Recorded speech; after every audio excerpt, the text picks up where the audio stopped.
The most widely published book in human history reveals that we are created in the image of God. Throughout our human journey, each encounter is an opportunity to see the shared humanity in ourselves and others. Regardless of one's views on religion, each experience and each story weaves us together towards a common path of transformation, a process of growth and understanding, a recognition that, at our core, we share a common destiny. What does the search for truth really mean in our lives? How can we find a sense of unity in a world so diverse and divided? As we reflect on these questions, we start to uncover a fundamental connection that binds us all beyond our differences. Welcome to Created in the Image of God, Building Vibrant Communities, with our host, Wade Franson. Today's episode is The Invitation of Uncertainty. Good morning, everyone. It's Wade Franson here with episode 203. Can you imagine? Of Created in the Image of God. We just keep rolling, and the guests just keep getting better. I'm here actually pre-recording because my guest is in the UK, and it would have been an awkward hour for him, even though I assume he has had the occasional late night staying up, given the amount of research and writing and accomplishment our distinguished guest this morning has. Welcome to the studio, Mark Vernon. Hi there, Wade. Thanks for the invitation indeed, and very good to join you on your long-standing discussions. I hope indeed fresh insights and thoughts might emerge in the next hour. I am certain they will, and also deep thoughts, not in the Norm Macdonald Saturday Night Live humorous version, but actual deep thoughts, because your research has been deep. I mean, we just talked about how to try to condense your massive bio into something manageable and bite-sized here, but we'll just unpack it as we go. I'm not even going to build you up. The proof is in the pudding, as we just discussed, but let the audience get to know the real you, your own creation story, right? Your parents and growing up in, I believe it was the northeast of England. And tell us what it was like to be little lad Mark and the forces that shaped you before you took conscious thought. I guess I was always destined to be engaged with the religious side of life, the big questions, you might say. My father was a curate in the northeast of England in a place called Barnard Castle, where I was born, so near Durham with its wonderful cathedral, and the land of saints like St Cuthbert, Lindisfarne, the famous Holy Island. And so that air, I think, did enter my lungs, and its spiritual air did enter my psyche from, my first moments, really. I do sort of feel that County Durham is home, and I have lived there off and on for periods of my adult life, although now I live in London. And what is a curate? What was it that your father actually did? Yeah, so he worked in the Church of England, and it was his first job as a vicar, a priest in the Church of England, and that's called a curacy. So he did that, and then he joined the army. Actually, he became a military chaplain, and so much of my young life was spent in other parts of the UK and also in Germany, because the British military presence, alongside the American, was still very big in Germany through the 1970s, the 1980s. Yeah, let's slow down just a little bit. I want to unpack a couple things. And by the way, this is wonderful and fascinating. I'm curious and I'm loving this. So, as a chaplain in the military, was he focused on Church of England members, or did he more broadly serve different? Let's say there were, Hindus in the military. I don't know, or how does that work? Yeah, so the Anglican chaplains, Church of England chaplains, they will look after people that are members of the Church of England, but there's always a sense with the Church of England, because it's the established church in the UK, that it opens its doors to anyone. So there would be Catholic chaplains, there would be nonconformist chaplains. I mean, back then, I don't know quite what the status would have been for like Hindu chaplains and so on. But yeah, the sense of being an Anglican is that you look after people who are Church of England, but you do more besides. Yeah. And then in Germany, where in Germany? So in the north of Germany, so that was the British military sector. So in between the cities of Hamburg and Hanover, particularly. Nordrhein-Westfalen is the German name for the region. Yep, I lived in Germany for 10 years, thus the curiosity. Just slightly after you, I moved there in 1984. Oh, okay, yeah. Well, actually, I think we were there. I mean, I sort of was beginning to leave home, of course, but my parents were still there in the late 1980s. Oh, well. Yeah. So I was in Bonn, also in Nordrhein-Westfalen. And it was the provisional capital at the time. Yeah, well, we used to come down to the American sector, just that little bit further south, because the American military brings not only all its hardware, but everything that you need to live besides. And so visiting the American PX was always a very exciting thing. You know, you could get American goods that you couldn't get in England at that point. So, yeah, the sort of sense of the excitement of living, not just in a foreign country, Germany, which I only have good feelings for. It felt a very rich place to live. The food was more interesting. And of course, it's always more interesting when you're aware of another language and culture around you. But the other side of it was the sense of the American presence, actually, and you know, the wealth in all the senses of that word that you could access. Yeah, Germany had almost a quicker, resurgence and rise in the wake of World War II, the Wirtschaftswunder, the economic miracle of Germany under the Marshall Plan. But so you were exposed to all this. So now how was this shaping you then? And where did you go, how did you sort of come of age?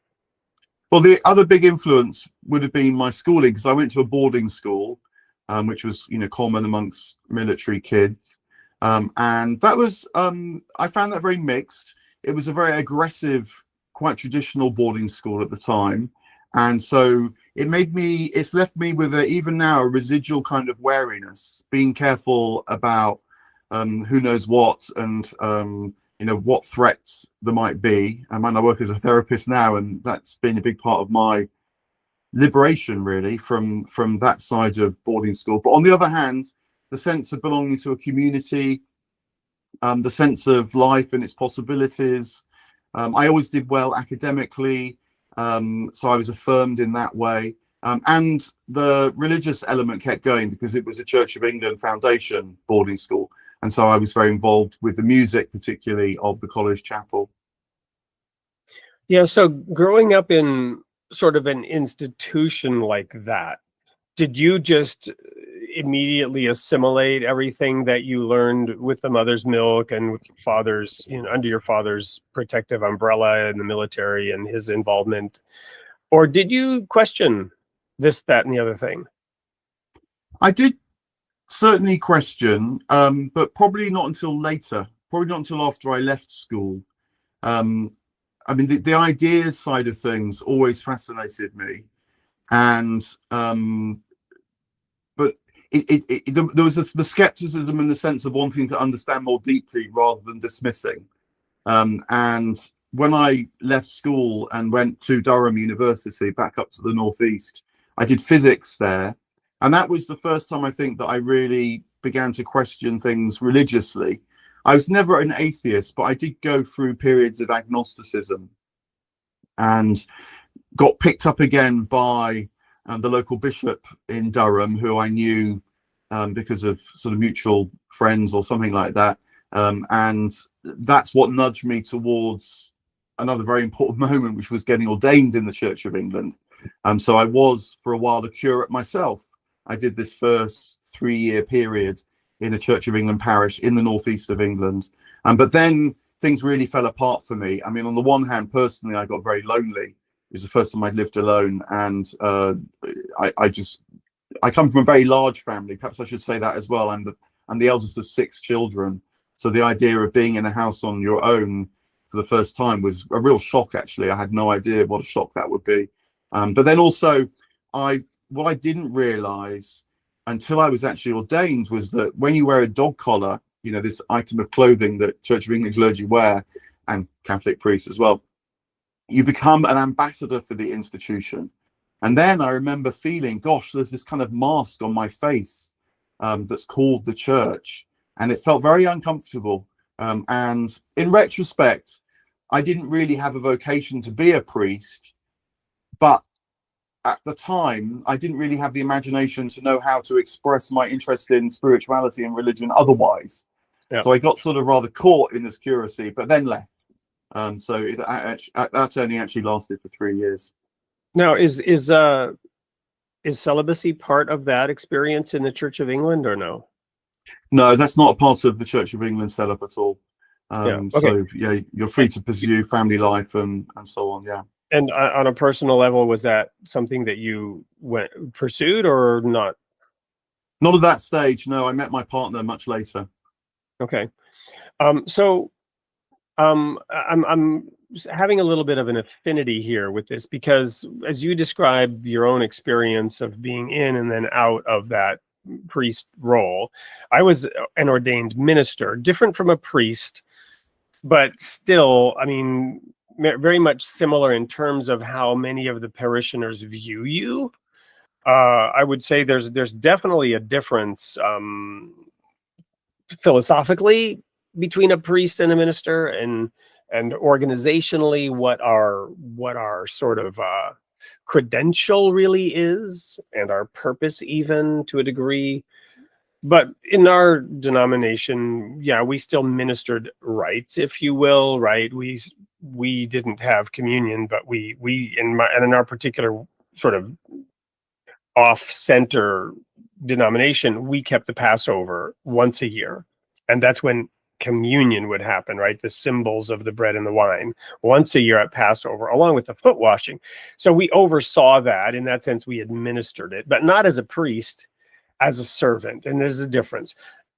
Having said all that, I felt that same, loneliness, in that people would look to me really almost to make decisions for them, almost, wanting me to query God on their behalf they wanted to query me rather than query God, for guidance and whatnot. And I didn't like it. And I would try to point people away from me and to the Bible and to prayer and fasting, and you know what I mean? And ultimately that's part of why I resigned. Respond to that. Was some of that going on intellectually, emotionally with you, or how, how the relations with other people? Yeah, the Church of England has this spectrum of different kinds of what used to be called churchmanship, more lower sort of Protestant. I mean, there are clergy in the Church of England that will call themselves ministers, for example, rather than priests. But I was from the high church end, so with ritual, with colour, with incense, and therefore to be a priest was to be the administrator of these rituals and rites, sacraments.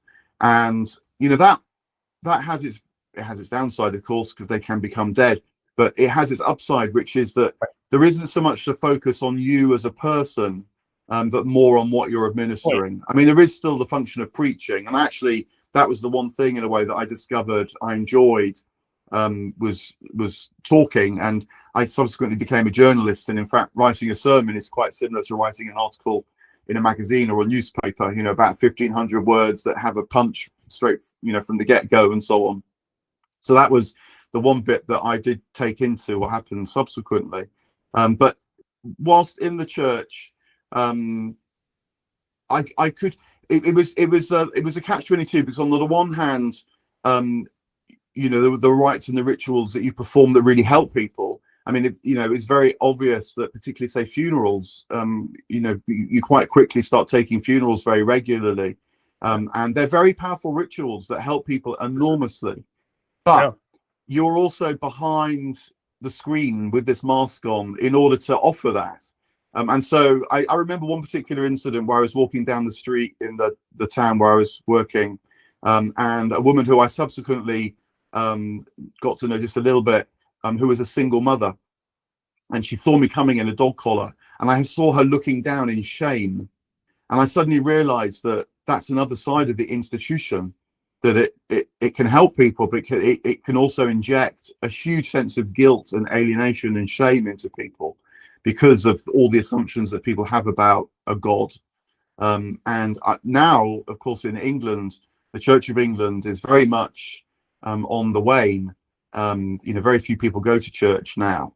And if you mention God or the church, it's changing perhaps a little bit. Maybe we'll come on to this, but nonetheless, there's still quite often a sense of anger.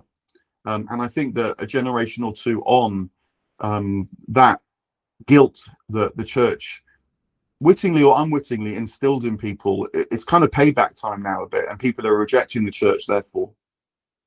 Yeah, well, this has been a great sort of intro. We're going to go to a quick commercial break, which will feature a little video, if God willing and the creek don't rise, about you and your role now today. When we come back, we'll dive into that. Don't go anywhere. We'll have more with Mark Vernon on Creating the Image of God in a moment. I was born in County Durham, the so-called land of the Prince Bishops, with its famous, astonishing cathedral in the city of Durham, where I also went to university.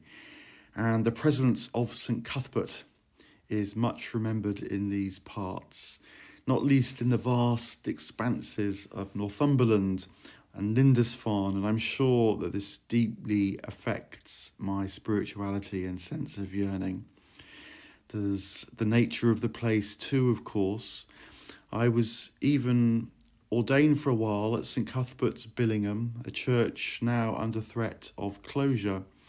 But I'd say that my spirituality nowadays is as much in the land, in ancient traditions, other traditions too, from India and elsewhere, and thinking about how the divine dwells within us as much as we in the divine. Welcome back to the main attraction of today's show. Let's, to reference that old, you won't know about this, Mark, but there was a very famous Wendy's commercial years ago here in the US. Where's the beef, right? So now we're going to talk about where the beef is, right? The beef being, the meat of it. So you continued to study, you continued to accumulate degrees and write books, and your curiosity led you into William Blake, spiritual intelligence, Dante, and your writings have appeared in outlets like the BBC, Aeon, the Church Times, and Idler, where you have a regular column. So share with us a little bit of that deepening, that maturing around your rounding out, coming from having had a stint in the church, performing those rites, to now broader intellectually in the broader world. Well, when I was training to be a curate, I did a theology degree and studied at Oxford, and it was a great time to be there. There were many incredible thinkers. Perhaps the best known still is Rowan Williams, who was an Archbishop of Canterbury, but is a very brilliant writer on matters spiritual and theological. He's one of these figures who it's coming from a living place within him, and so you receive a transmission as much as anything else. And so studying with him and others in Oxford really affirmed for me that whilst I'd done physics to start with, theology was much more my métier. And so that was wonderful to realize. When I left the church, I needed something that was broader than just Christianity. And so my PhD became on Plato, so ancient Greek philosophy. One particular dialogue of Plato that kind of gives those baggy qualifications a focus, but nonetheless made me very aware of what's called the Neoplatonic tradition, which is sometimes said to be like the underground river that throws up all the springs and streams that feed the Abrahamic religions and all sorts of other facets of Western culture, actually. So it was wonderful to touch that at source. And that PhD actually led me to write my first themed book, which was on friendship. I wrote a book called The Meaning of Friendship.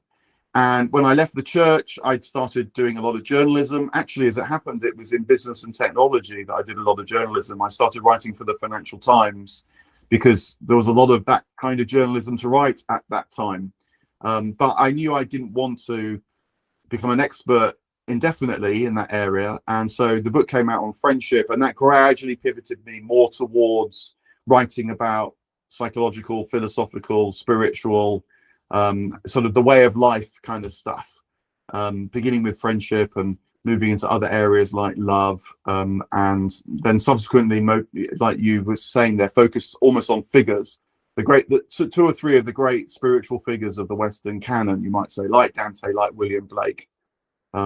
So yeah, the writing and the journalism, and then that also, you know, leads to public speaking, and then subsequently, more recently, things like podcasting and so on.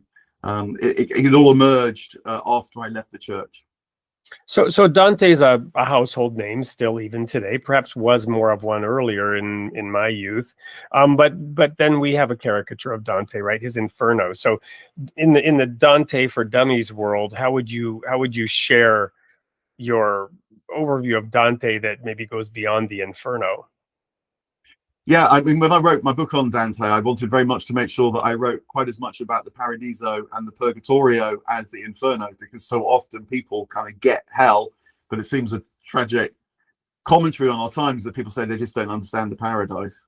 But broadly speaking, I think what Dante's doing is, on the one hand, spelling out, you know, in lots of detail and color, a perennial theme in wisdom traditions, which is that the way down is the way up.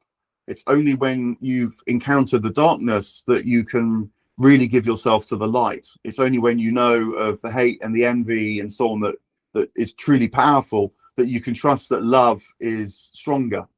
And so Dante's descent into the hell, and then the climb up Mount Purgatory, which is the sort of the place where he realizes and sees more clearly, the veils of ignorance get lifted, is all a preparation for entering the paradise. Because to enter paradise properly, I think you need to be able to say yes to the whole of life. Not I want that bit, but don't want that bit. That is going to keep you sort of trapped on the terraces of Mount Purgatory. But when fear is replaced wholly by love, and when there can be shade and nuance and even difficulty and suffering, but you know that the light and the love are stronger, that's when you really start to enter the paradisal frame of mind. And so I think that's really what the Divine Comedy is doing. It's saying hell exists, but hell is a place of people's own making. And sure enough, you know, I work in mental health. Hell is definitely a place that people get trapped in. But I think Dante is showing us that the paradisal divine source is stronger than all that. And so although it can seem paradoxical when, as you say, you take just the Divine Comedy 101, I think Dante is a universalist. He believes that all things can only go to their source, return to God. So all will be saved. God will be all in all, as St. Paul puts it. But you can only really affirm that when you've taken the darkness seriously. And then you know that the light is stronger. Well, speaking of the darkness, and I'm gonna dwell on this for a little bit because this is fascinating to me. I've spent a lot of time in the book of Genesis. It's probably my favorite book, and even just the first couple of chapters, right? So you've got two creation stories, right? You've got the cosmic view where you have a God, and it's often thought that, you know, Genesis chapter 1 shows God creating ex nihilo, right?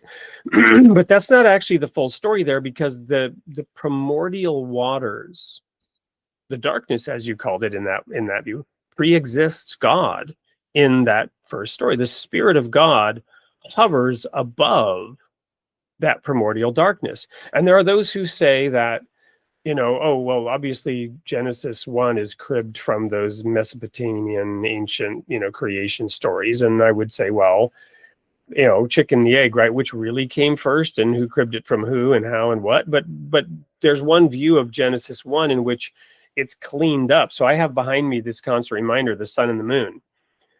But they're not called the sun and the moon in Genesis 1. They're called the greater and lesser lights. And one theory is this is the redactor, the editor, cleaning it up to remove the idea that God, the creator, created any false gods. And it had nothing to do with them. They, you know, when he created them, there was no idea of the sun god or the moon god, because even in those ancient languages, those words evoke those deities, right? But this primordial water existed. You follow me? And part of what this does is it gets God off the hook for creating evil. However, in Genesis 2, we see that same being that is very hands-off speaking, and it is, right? Separating creating order out of chaos, separating the waters from the earth, the heavens from the heavens, and so on. Then you see this being kneeling down in the dirt and with his own hands taking dead, inert dust, shaping it into a form, and then breathing CPR-like breath into this thing. A very different view of God. And this God introduces the serpent, who obviously was created by God in the garden. So very different view, very different story. And this is what was being evoked in me when you're talking about Dante's descent into hell and the climb back out and the need to understand this, because clearly and obviously God knew and expected we would eat of the tree of the knowledge of good and evil. And one more point before I give the mic back to you. If we fast forward and look at the Apostle Paul, he endorses the eating of the tree of the knowledge of good and evil. He endorses the fall because he says strong meat belongs to those who by reason of use have exercised their senses to discern good and evil. Clearly indicating that, you know, as much as it sucks to exist in the world of the school of hard knocks and have no way out, but to take the tests before you even know what the lesson is, because you take the test with God and the lesson comes later. You don't get the lesson first, right? In the school of hard knocks, the test comes and later you learn the lesson you should have known to avoid the test. But Paul says, hey, it's all part of the plan. Maturity is you've exercised your senses, good and evil, pain and pleasure, to discern good and evil for your own self with your free will. There's a lot there, but I'll throw the mic back to you after that. I mean, this is where a figure who you mentioned at the top, Owen Barfield, comes in for me. So Barfield was one of the Inklings. So he was best pals with C.S. Lewis and was also so very influential on J.R. Tolkien. Both Lewis and Tolkien said that Barfield had the best ideas, but he's not nearly so well known because he wasn't such a brilliant writer. But Barfield, he really came to my rescue, actually. And so this is a bit of personal story, but then coming back to particularly the issues you raise in relation to Genesis. So when I finished my PhD on Plato, I felt, I mean, I got the PhD, but I felt I hadn't really got to terms or seen even really the living Platonism that had fired civilizations for millennia. You know, I'd studied it analytically, but not tasted the spirit. And Barfield makes a comment in one of his books, someone pointed out to me, where he says people can read the whole of Plato and even write books about him and not have understood a first word. And I thought that's quite a strong thing to say, but Barfield's point is that over the 2,500 years since Plato was writing, words change meaning. And it's not just that we get better at defining words, but the very processes of thought change as well. So take a word like theory, theoria in Greek. In Plato's time, it really meant a kind of pilgrimage, a journey you went to a horizon, then you saw over the horizon and a new revelation came to you. Whereas now, of course, a theory means a proposal that you put to the test. That's the scientific understanding. So the point is you can read theoria in Plato and not have at all understood what he's driving at because you take a modern assumptions to it. Now this bears on. Do not lose your thought, but I've got to interject. I have frequently used the phrase that I'm a mad scientist who injects himself with his own serum, but that's why I put my theories to the test by taking the journey that's necessary to find out if they're true or not. Anyway, back to you. Yeah, but see, so that there you see you have a very particular anthropology. It's like me as an individual, you as an individual need to put to the test the ideas that we have about the world, belief and so on. Now that's an idea that's really been only focused since the Reformation about 500 years ago. Right. That really became the dominant view. I mean, you can even point to it actually in the 1520s, both new Protestant churches and the Catholic Church start printing endless catechisms, like the lists of things you have to believe. And so there's an assumption there about the individual. And that's just to complete the thought, because, you know, what you believe and don't believe is really a symptom of a deeper sense of what it is to be a human. Whereas I think the reason why Plato is so fascinating to us, and this comes back to what you're saying about Genesis, is that Plato and then subsequently Christianity and the figure of Christ in particular are starting to catalyze and then crystallize a sense of individuality that you and I might recognize. Whereas before, you get, this is very explicit in Homer, but I think it's also explicit in the earlier traditions in the Hebrew Bible that get, of course, edited and moved around as the ancient Israelites literally move around into Babylon and then back again. But nonetheless, there's a sense there of a kind of collective consciousness that was the earlier experience of what it was to be human. So as it were, your identity didn't reside inside your chest, as Shakespeare puts it. It resided in your tribe or in your place. And the as it were, the withdrawal of consciousness that enables you and I to think of ourselves as individuals is in a way the story of the Bible.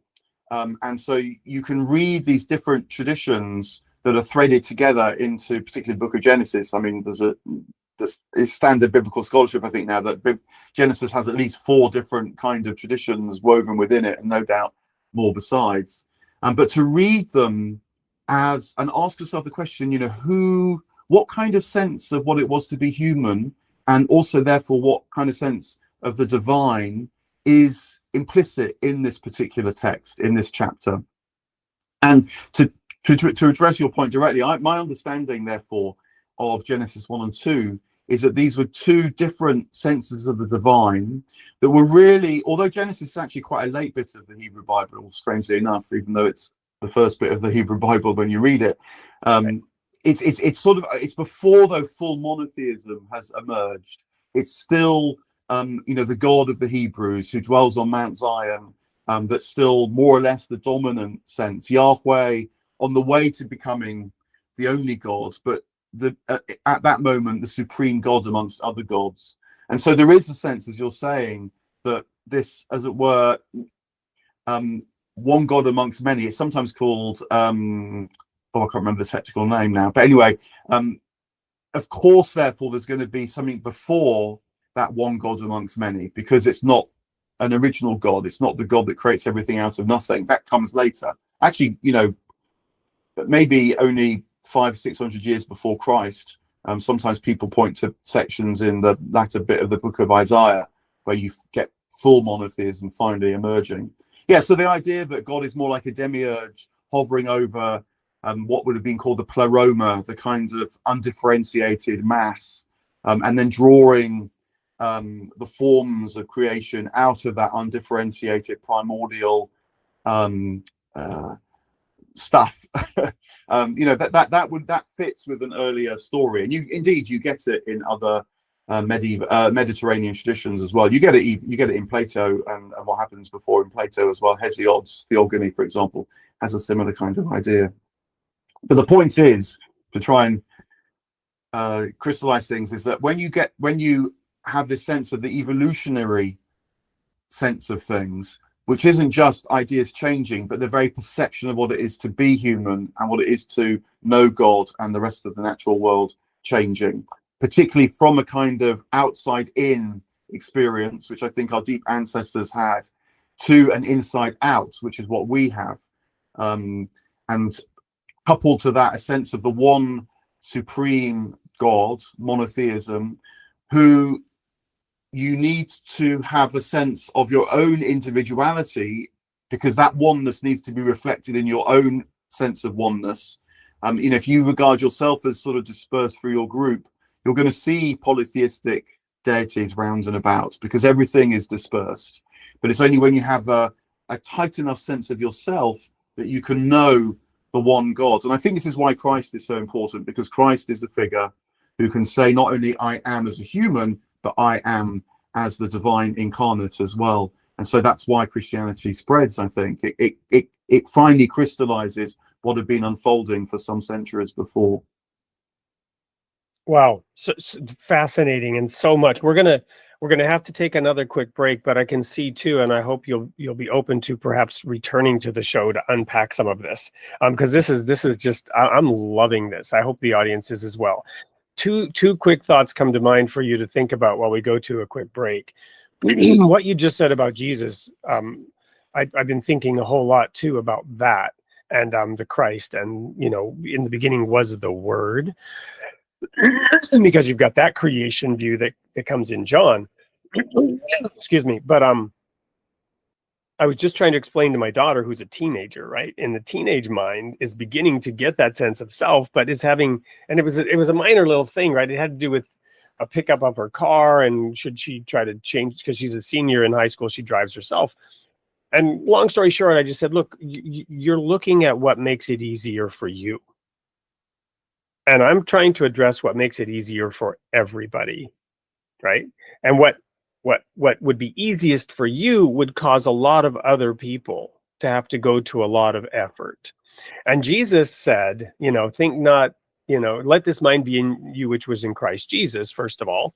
And also think not more highly of yourself, to think more highly of others, but then also don't think just about the things of yourself, but think about the things of others. So we have this yin yang back and forth of what you're just describing about our sense of self and that wholeness, but also an awareness, right? And so on a broader scale, when you were talking about the Enlightenment and how the idea came of viewing things more from within and from a personalized level, we've now got the dehumanizing effort of aspects of big data, where you are now pigeonholed as in the upper half of the 95th percentile, right? And every imaginable human condition now has a name, and they will analyze you and say you have this whatever disability, divergent mental capacity.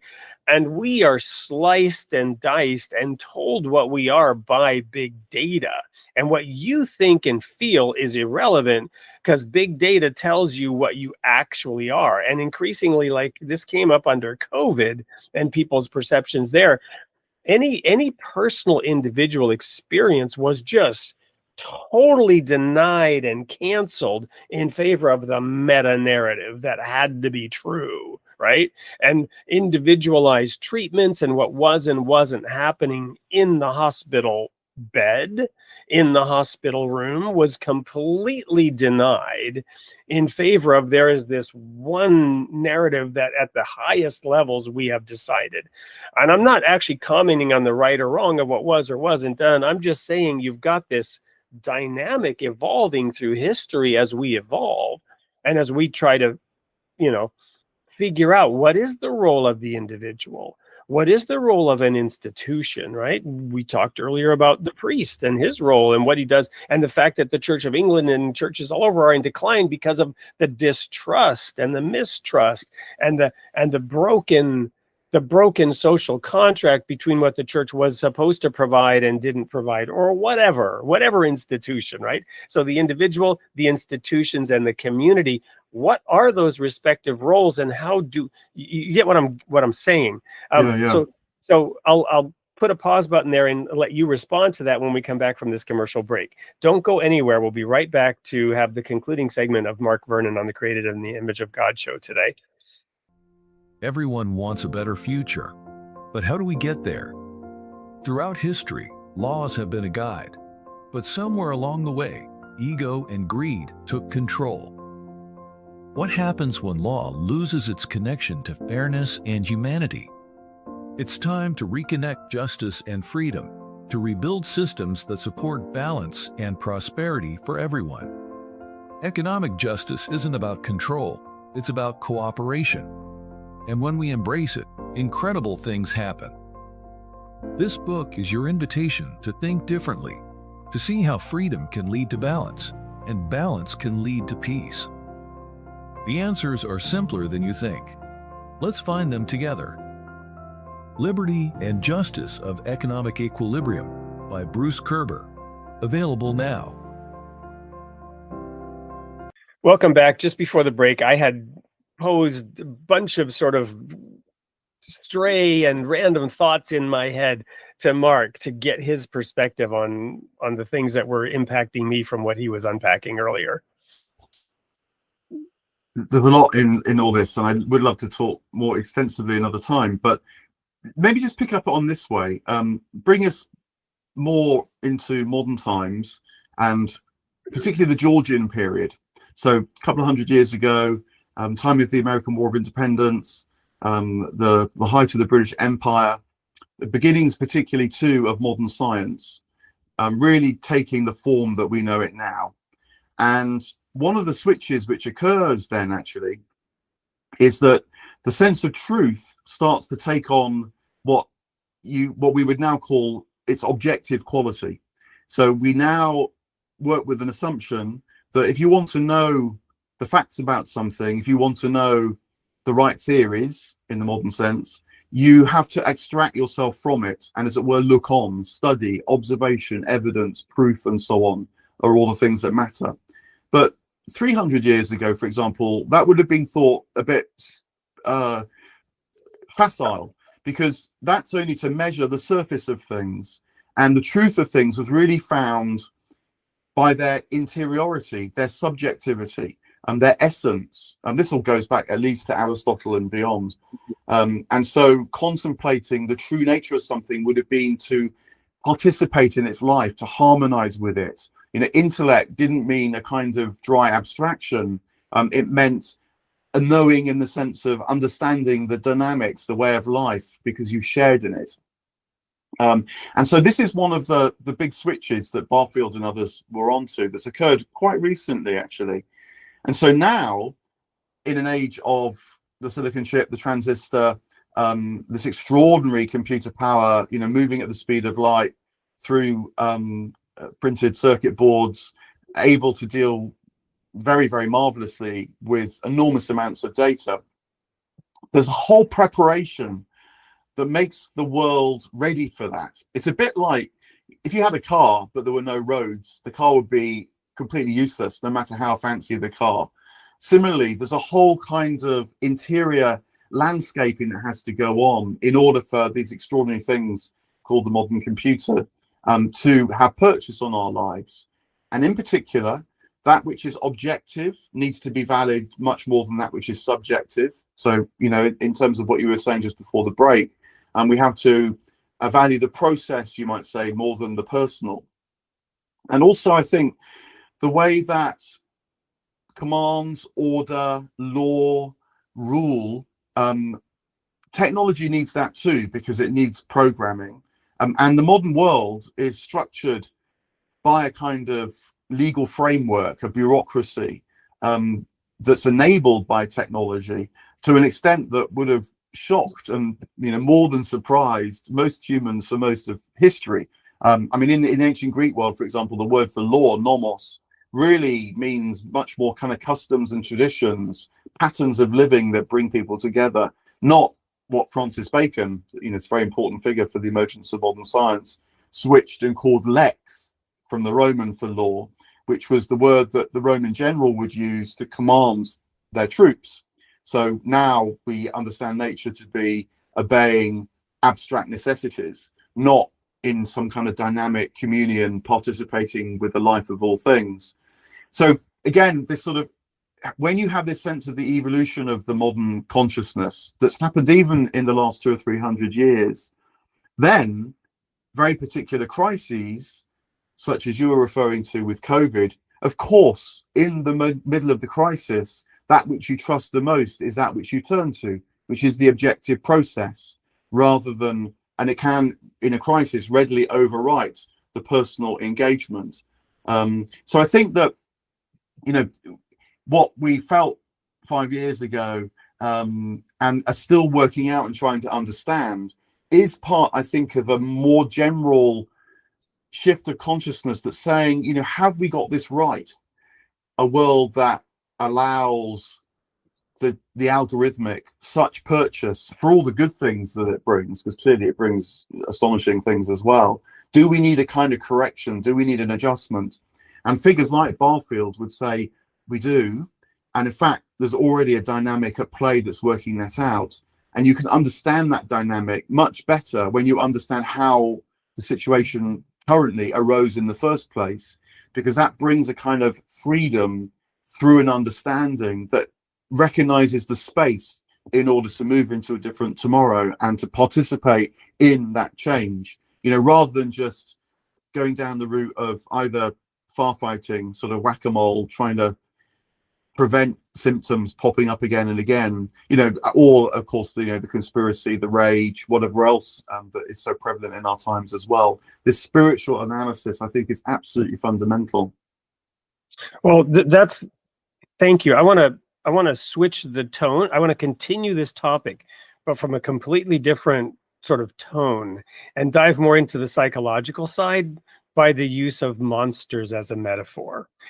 This is how I suggest we conclude this show, to have a bit of fun with it, just to explore, right? So monsters, you know, Shelley's Frankenstein, everybody knows that, okay, that was, you know, the machine age, the Industrial Revolution, and that was the appropriate monster for that time, right? Technology gone wild and crazy.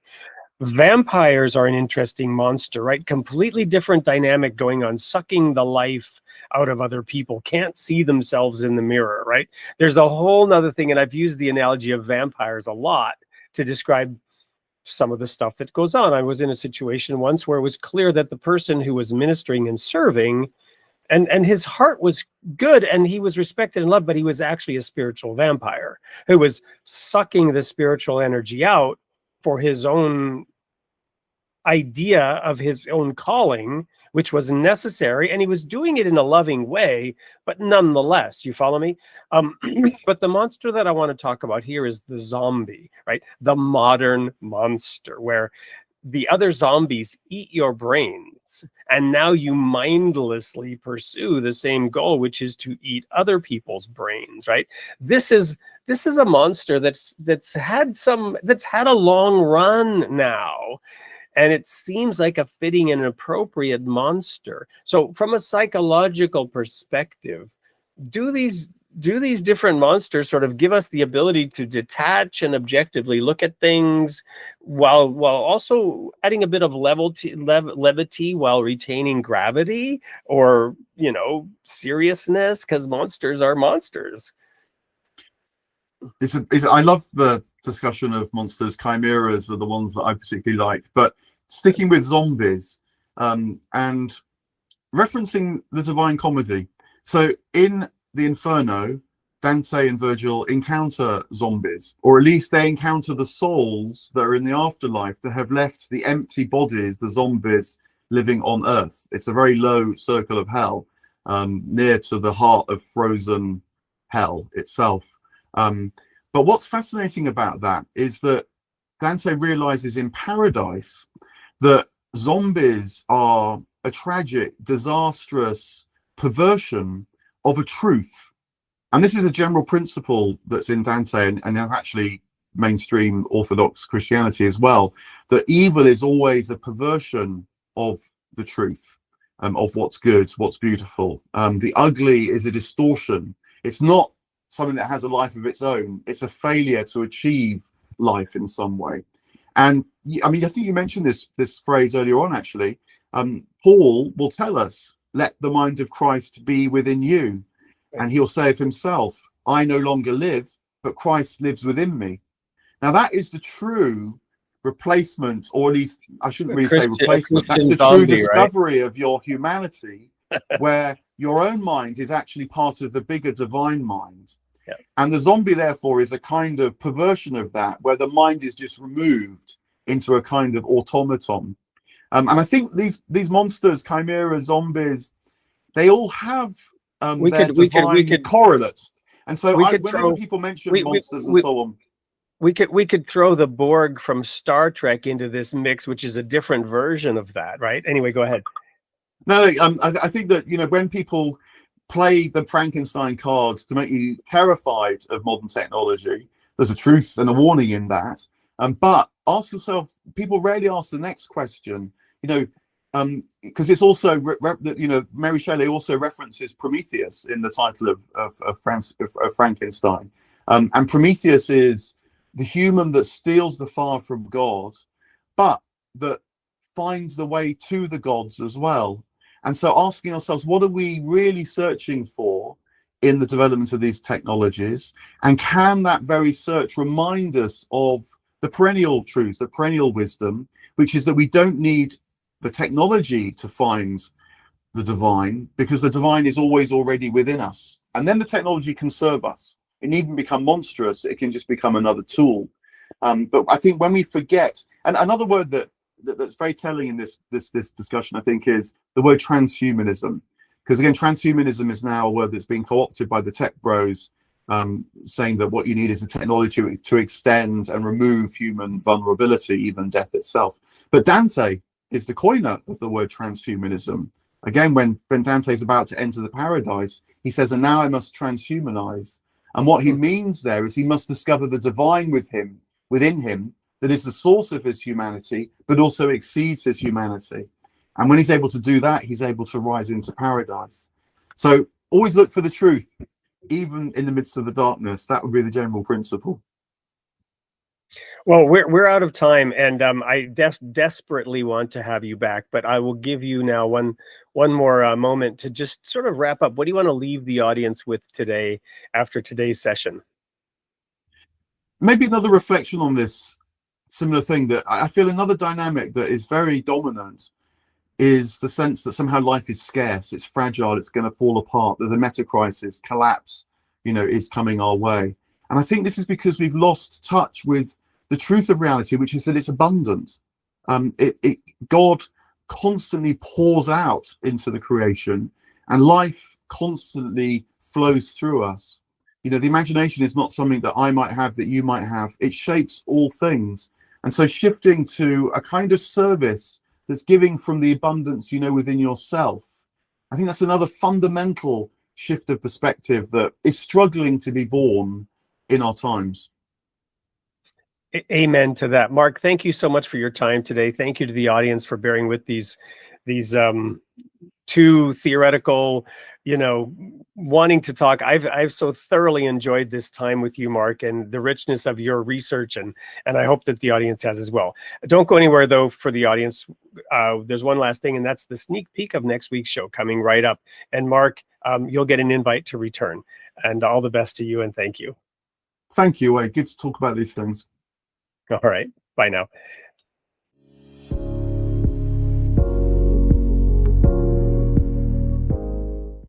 Hey everyone, it's Wade Franson. I am back in the studio recording a sneak peek for episode 204, airing on December 16th, which is this coming Tuesday at 8 Central Time, with Cy Hoekstra. Cy is a writer and an editor and a podcaster. And despite challenges that he's had, which we'll talk about in the show, his focus is really on faith and humor. Welcome to the studio, Cy. Thanks for having me. Well, it's my pleasure. So, Cy, how did you come to arrive at focusing on faith and humor in your writing and in your work with your Substack account, etc.? I would say the Substack account mostly is humor writing about my experiences as a disabled person, and I think humor has always been a way that I express faith and hope in a way. Meaning, for me, it's not really something. And sometimes people hear about humor or comedy, whatever, coming from a place of frustration, a place of people exercising their demons kind of through comedy. That's very much not where I'm coming from. Like I come from a place where I've worked through a lot of those things with faith and emotional health and therapy. And humor to me is very much an expression of hope and in a belief that there is something brighter and more powerful out there than kind of the drudgery that we often see every day in our lives and in the news and things like that. Well, I recently was reminded of, I think it was Norman Cousins who wrote the book Laughter is the Best Medicine, and he actually had a condition called ankylosing spondylitis, which I was actually diagnosed with when I was 28 years old, and I was told I'd be in a wheelchair by age 40. And I'm a little bit past that now. Don't know if you can hear it in my voice, but that didn't happen. And his book was instrumental to me. Are there specific touch points, whether it's in scripture or elsewhere, that you've used in reaching this conclusion and deciding on this focus? It's a lot of what Jesus says to people who take themselves too seriously. This is not, I don't think this is like the primary thing that Jesus is teaching anybody, but a thing that I take away from when Jesus talks to religious leaders who put, too heavy a burden on people, or who are looking for applause and praise from other people. And that, I kind of, in my mind, I sort of condense all that down or synthesize that sometimes. One angle of all that is people who take themselves too seriously. Jesus is constantly inviting people to humility, and I think humor does the same thing. Generosity and hospitality. I think I'm blind, and a lot of the way that I talk about disability humor with regard to my disability, I think is very much aimed at hospitality toward and generosity toward people who don't understand blindness, and who have just who are ignorant about it, right? Through typically no fault of their own, to invite people to be able to talk about things that you're not necessarily supposed to talk about, or that you feel awkward talking about a lot of the time. I feel that all of that is tied up in how Jesus approaches humility and arrogance. Well, and could not agree with you more. That is the very definition of the mind of Christ, right? Esteeming others better than oneself, that humility. And of course, then there's the famous John 13:35, by this shall all men know that you're my disciples, that you have love one for another. And this expression of love and humility and really forming relationships is something we're going to dive into deep. So I really look forward to that December 16th episode, where we'll have you live on the show and spend an hour unpacking this. So for everyone in the audience, you're not going to want to miss episode 204 on December 16th at 8 p.m. Central on Created in the Image of God. We'll see you there.